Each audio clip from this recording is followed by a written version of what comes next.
jeg skal måske have den under her. Nej, det skulle jeg have. Ja.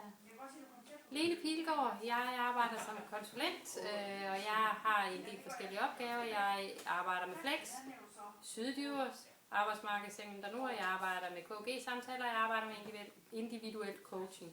Den sætning, jeg siger allermest, det er, Rune, hvornår skal vi spise? Vil du filme mig? Yes, nej, kan jeg det? Ja, bare vente op. Sådan der. Ja.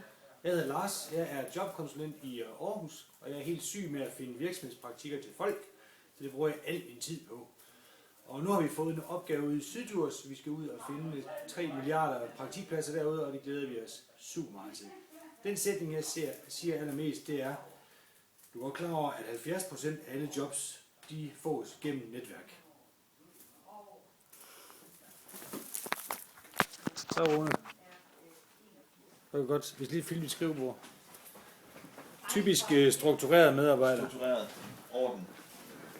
Og der er Lene ved at gå i panik over også kraftig struktureret person her, ikke? Jo. Nej. Den er tæppebanker, hvad bruger du den til? Det er kosten, der har fået kosten.